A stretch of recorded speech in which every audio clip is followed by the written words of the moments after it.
আসসালামু আলাইকুম, সবাই কেমন আছেন? আশা করি ভালো আছেন। আজকে আবহাওয়াটা অনেক মেঘলা ছিল। আজকের মেঘলা আবহাওয়া একটু মন চাচ্ছিল যে বাঁধাকপির পাকোড়া খেতে, তাই বাঁধাকপির পাকোড়া বানাচ্ছি। সবাই যেভাবে বানায় ওইভাবে পেঁয়াজ, আদা, রসুন, গুঁড়া মরিচ, মাংসের মশলা, হলুদ সব কিছু একসাথে মিশিয়ে ডিম ফেটে দিয়ে তারপরে বেসন আর ময়দা এগুলো মিক্স করে বানালাম। দেখতে যেমনই হোক, খেতে কিন্তু অনেক মজা হয়েছে।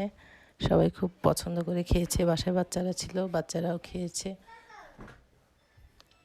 এই যে ময়দা দিয়ে দিলাম, মাখাচ্ছি। আপনারা আবার আমার কড়াইটা দেখে ভাববেন না যে এত পুরনো কড়াই। হ্যাঁ, আমার পুরনো সংসার, তাই কড়াইও পুরনো।